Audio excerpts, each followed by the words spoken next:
Alright, hello everybody, welcome back to another Lost Art video, and this is going to be a Soulfist guide.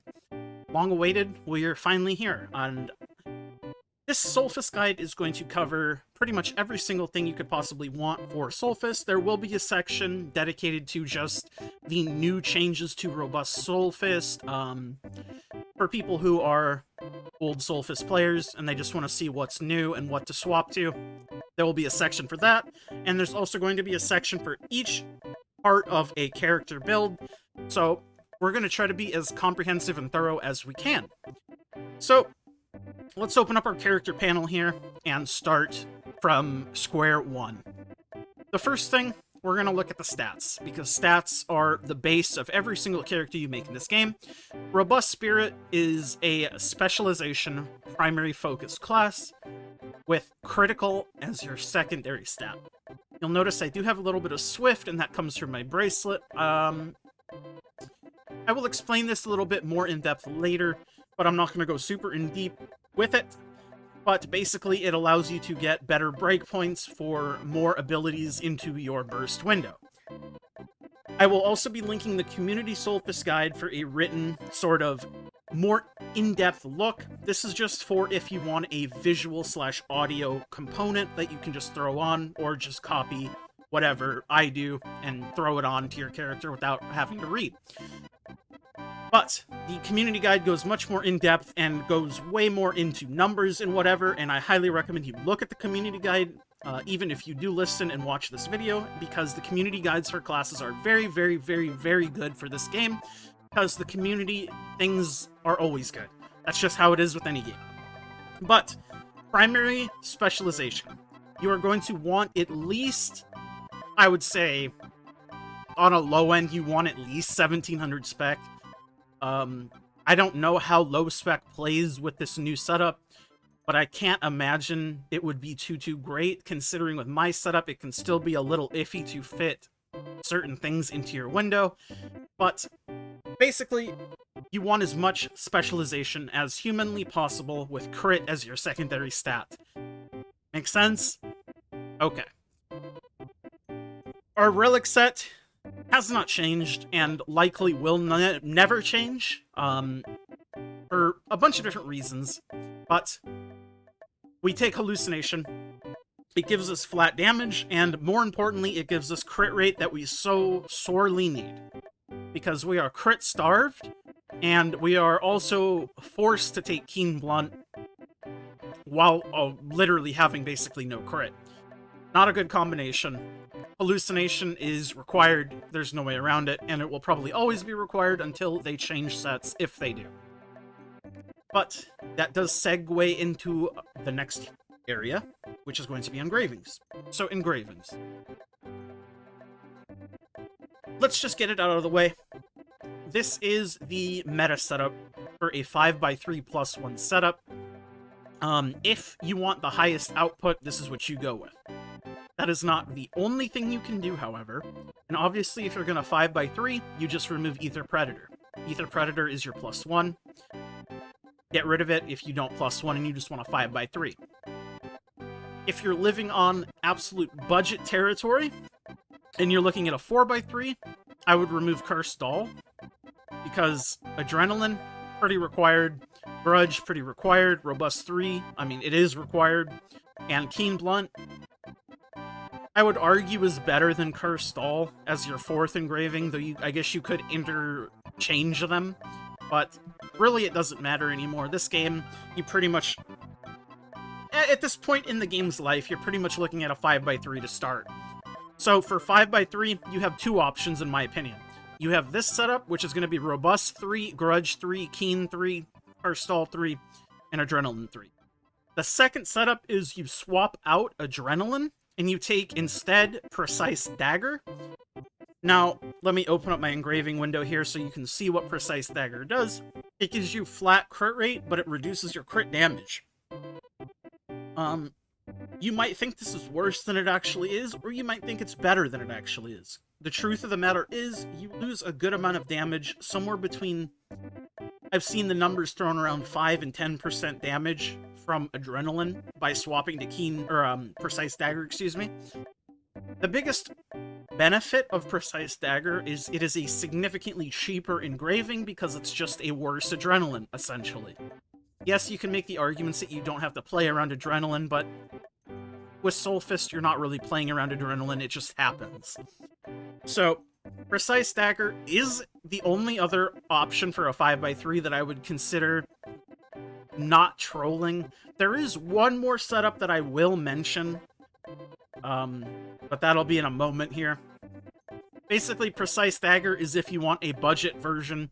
Say Soulfist is your alt, and you just want to mess around and you don't want to invest 3 limbs to get a bunch of spec accessories. Maybe you go Precise Dagger. I don't know. That's for you to decide. Only you can decide that.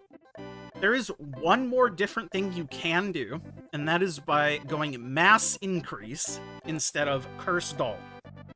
Now, the reason why I'm not super keen on mass increase is because we don't have a lot of attack speed to begin with. We do get attack speed for going into Hype 3, obviously, but we are still going to need an external attack speed boost to cap our attack speed, so that's going to be something like a Feast, attack speed from Feast. And this is obviously factoring in the Yearning buff from a support, so it requires Yearning buff, and it also requires you to have an attack speed source like Feast. It is 2% more attack power than Cursed Doll, but I would argue a significantly worse negative. There's plenty of times where sometimes you're doing content where you don't have a support. Sometimes your support dies. Sometimes your support doesn't have 100% Yearning uptime in big raids like Belshazzar, Gate 4, most notably in my mind. Mass increase is technically also cheaper, but again, it's up to you. I can't make the decision for you. I can just tell you my own sort of opinions formed through playing this game many, many hours, and I would say mass increase is a no-go. But it is an option for you. And obviously, if you want the ultimate cheap build, you replace Cursed Doll with mass increase and Adrenaline with Precise Dagger, and then that's your full sort of cheap setup for a 5x3. And it would still function perfectly fine. You wouldn't be trolling, as it were. It's just not the best setup. Hopefully that makes sense to you guys and you understand. Next, we're going to go to cards. We will do gems in a moment. We're going to do skills before we do gems, of course. Cards, you have 2 real options. Pretty much all DPS have 2 real options, except a very select few. Your first option is Light of Salvation. This is just, you change your damage type to Holy, and then you gain Holy damage. This Light of Salvation set is only worth using once you have Awakening level 18, because level 12 only changes your damage type to Holy, which doesn't actually do anything for you in most scenarios. 18 is when you actually gain some Holy damage percent, so something to keep in mind. If you don't have Light of Salvation, right, I can't open my card catalog here, I have to do this. If you don't have Light of Salvation, your other option is Lost Wind Cliff. Lost Wind Cliff, 12 piece right there, you see. Not 30 piece, but 12 piece Awakening gives you 7% crit rate. That is quite good, especially for a crit-starved class like Robust Spirit Soulfist. So it is a totally fine alternative, and it will do you quite well in the interim. Another set you can use is Deep Dive, which just gives you flat additional damage. Because I'm endgame and I had no reason to do the math on it, and I've never seen anybody talk about it anywhere that I've browsed, I'm not sure the difference between Deep Dive versus Lost Wind Cliff crits. What I would say is the crit rate is probably a lot more beneficial than 18 Awakening Deep Dive. I'm not sure about 30 Awakening Deep Dive, but I don't know. You'll have to do your own either math or research on that at that point. But those are the 3 different card sets you can use. You use either Deep Dive, Lost Wind Cliff 12-piece, or Light. Hold on, if I could type. You use Light of Salvation 18-piece. Those are the 3 card sets. If you don't have any of those card sets at anything that do anything useful for you, you can always go with the trusty Field Boss card set. It just gives you max HP. There's nothing wrong with it. And if for some reason you do get a bunch of Awakening for Field Boss and nothing else, the 18-piece does give you 2% crit rate. Not great, but it's something. Now, we are done with cards, so we're going to go over skills. I guess I should keep this open. So for skills, I'm going to sort my skills equipped as the priority here. And we're going to go over each skill as they appear here. So, our first skill we're going to use is Energy Blast. And this is one of our core damage skills, one of our top 2 DPS skills, our second most damage. You're going to max this bad boy out at level 12. And for tripods, so how I'm going to explain tripods, I'm going to explain tripods kind of like this. You'll see here on the right side, the skill tree, the tripod tree. So if I say 3, 3, 1, that means I take the 3rd tripod in the first row, the 3rd tripod in the second row, and the 1st tripod in the 3rd row. 3, 3, 1. Make sense? Okay. I'm going to go over the tripods that I take here, and then later on after this, I will go over the tripod importance. So make sure to use the little video chapter marker thing to skip to sections that are relevant to you. That being said, Energy Blast, what we're going to do is we're going to go 3, 3, 1, and I put a purple Gale Wind on my Energy Blast. Our next skill that we take is going to be Tempest Blast. I'm running 2, 3, 1 on this, and I also put a purple Gale Wind on that. Our next ability is Bolt and Crash. I have this at level 10. Sorry, Tempest Blast also you max out, as it's one of your core damage skills. Bolt and Crash I leave at 10. Which unlocks all 3 of the tripod levels. I take 3,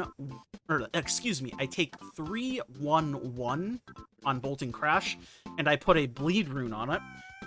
You just want to slap the highest quality bleed rune you have on it, so in my case, legendary. If you don't have legendary, just slap whatever you have on.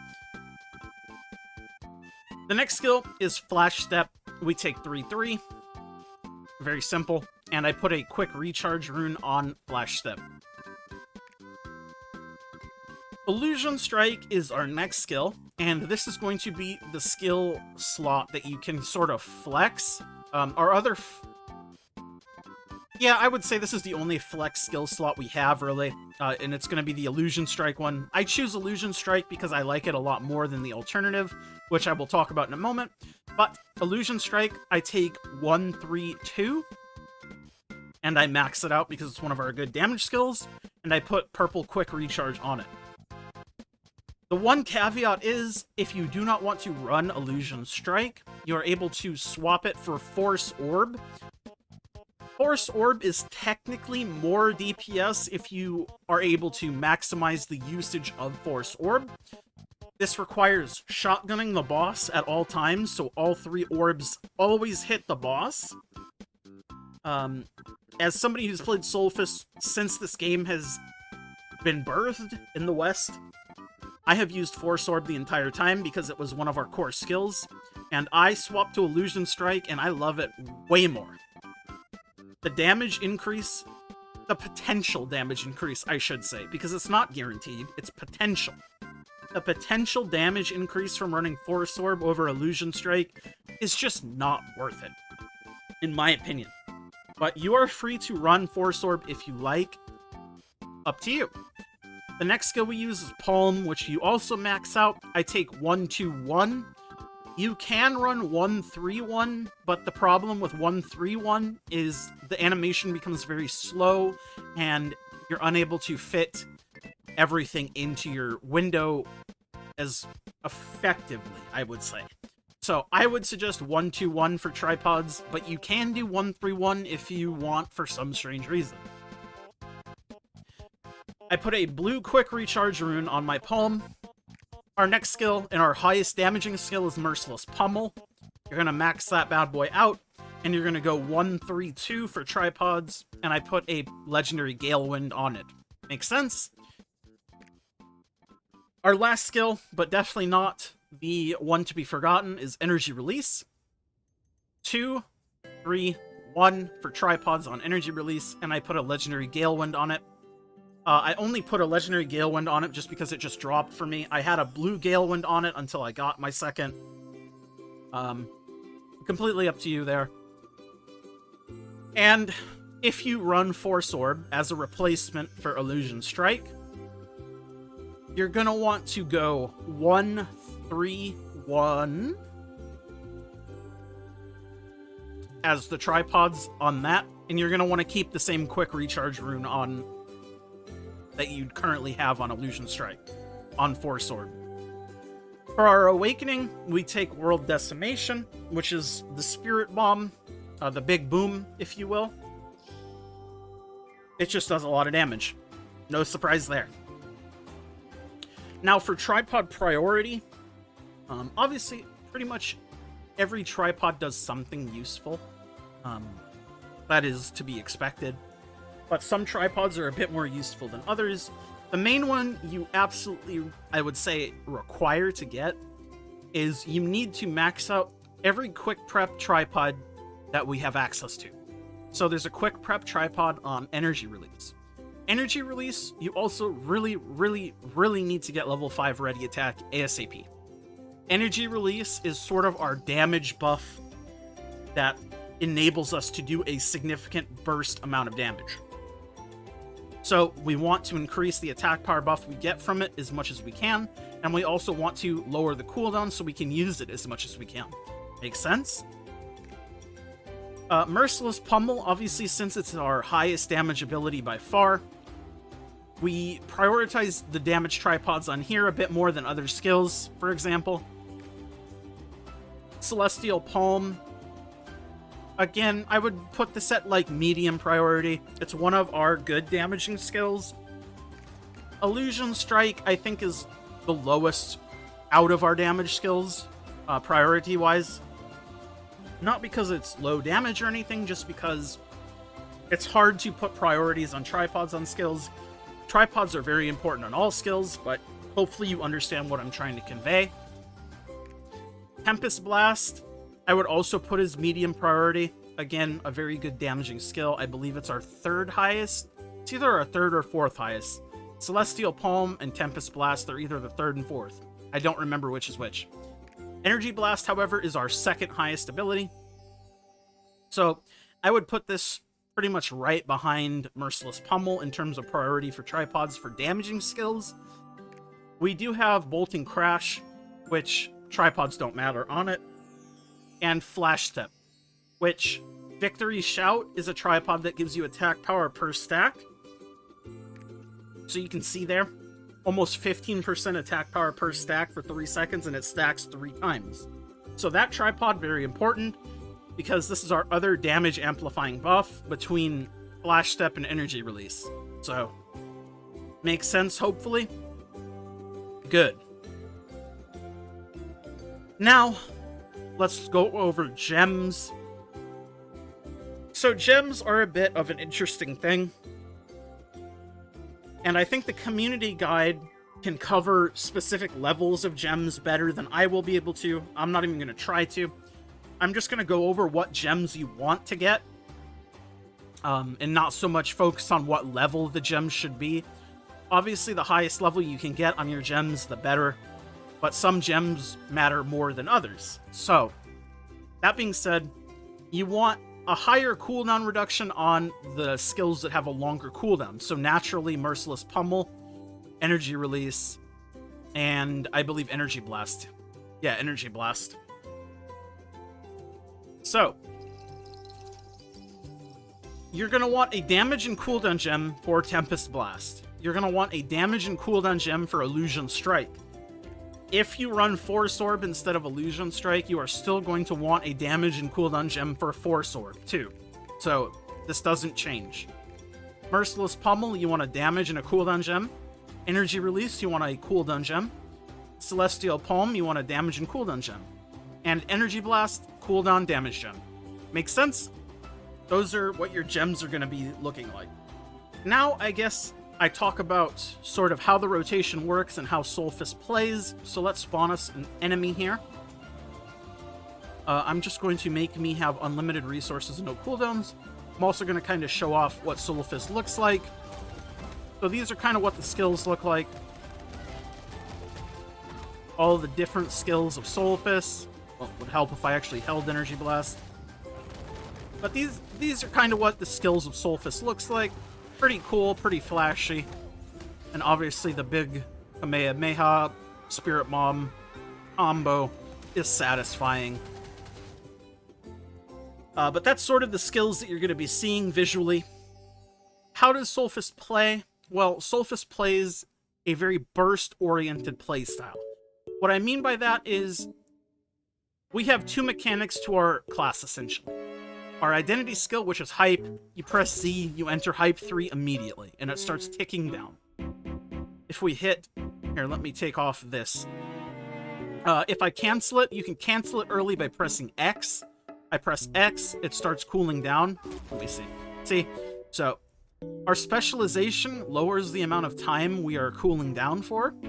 So, you can kind of see there, it takes maybe 12, 13, 14, 15 seconds to recover fully, and then we can immediately go back into hype.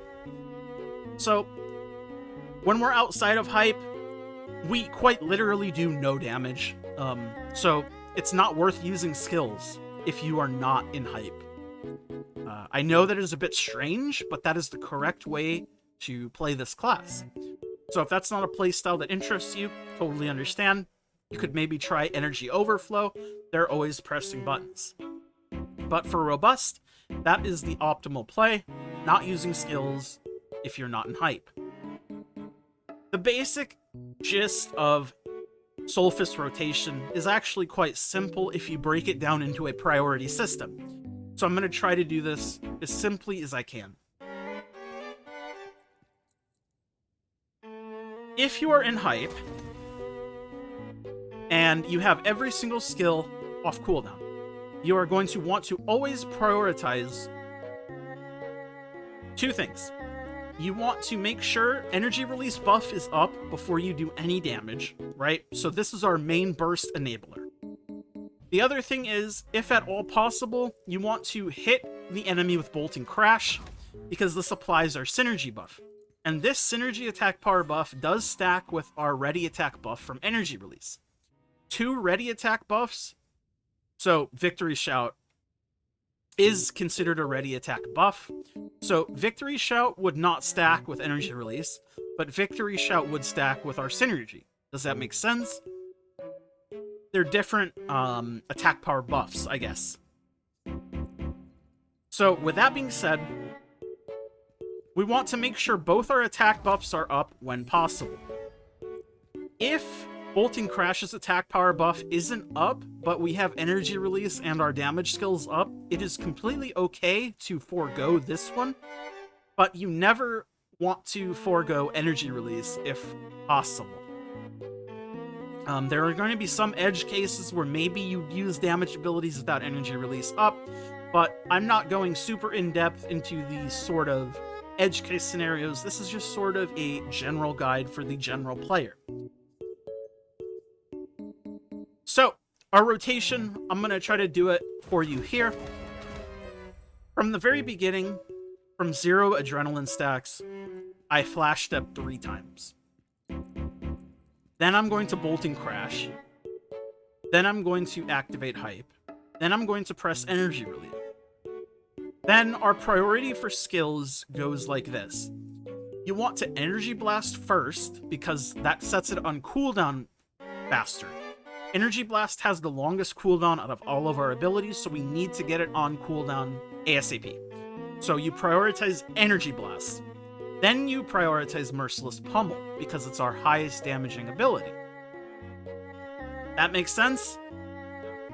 After that, it doesn't really matter too much what skills you press in what order, but I like to press Illusion Strike and Tempest Blast before I press Celestial Palm, because you'll see here Illusion Strike and Tempest Blast have a 24-second base cooldown, and Palm has a 20-second base cooldown, but it doesn't really matter which ones you press. As long as you're pressing Energy Blast first and then Pummel second, that's all that really matters. Now, I'm going to kind of go over a one-cycle rotation here with you guys. You'll see. Energy Blast, Pummel, Strike, Blast, and then I just chill. I use skills to keep my adrenaline stacks up. I use Bolting Crash there. I'm waiting for cooldowns. And then I do that. Obviously, I didn't fit all my skills in my rotation. That's because I don't have the attack speed from Yearning buff. But I can simulate that here by putting on Spirit Absorption. So it would look something more like this. To fit all the skills in. Because we're primarily doing all of our damage within our burst window, and our burst window is our energy release window for all intents and purposes. I know energy release is up, but I'm waiting for our cooldowns a bit. When we have more skills off cooldown, I let it go. Makes sense? That's sort of what the rotation looks like. If you break things down into a priority system, it becomes much easier to sort of manage. As far as our Spirit Bomb goes, there's pretty much two things you want to try to do with Spirit Bomb. You want to make sure you have 6 adrenaline stacks, you want to make sure you're in hype, you want to make sure it's energy release buffed. You also want to try your best to have Bolting Crash synergy buff up to give you that little bit of extra attack power, because it is our hardest hitting ability by far, the hardest hitting awakening in the game. So you want to have as many buffs as possible up with your World Decimation. Hopefully that makes sense to you. Last thing I want to go over is, I guess, since people always care about damage, I'll do a 1-minute damage test. Again, I'm just doing this randomly. I'm not, like, cherry-picking this or anything. I'm just going to do a 1-minute test with no Awakening, even though Awakening is a big portion of our damage, but I don't feel like dealing with the variance, so we're just going to do it without, and you can kind of see what I do for rotation. Something like that. I hold off on Bolting Crash until Adrenaline's about to drop, then I drop it. Then I wait for my skills to come off cooldown.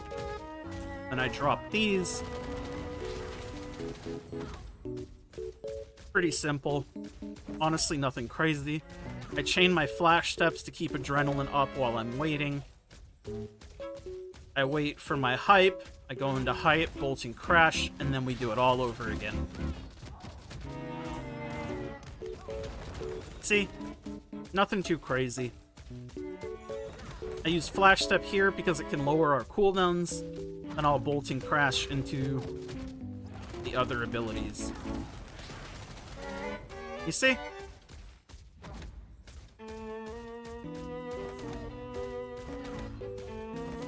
But nothing too crazy.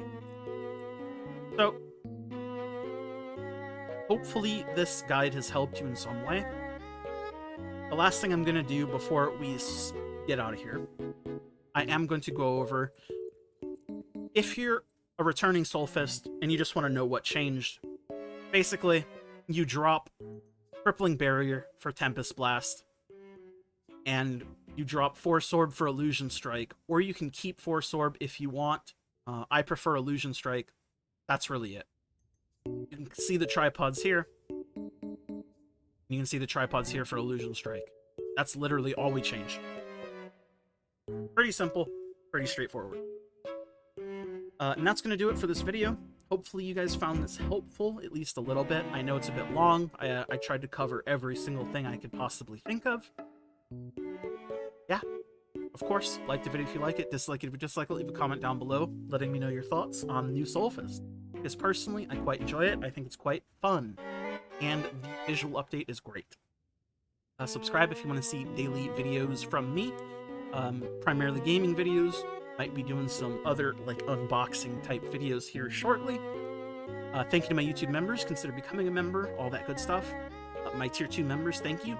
Blitzel, Remix My Life, I'm Nufu, Arizite, Peachy, and Jacob. And all my tier 1s, It's Biscuits, Inder, Diz, Clouded, Dangerous, Joxini, Prince Nation, Clayder. Yeah, I'm out of here.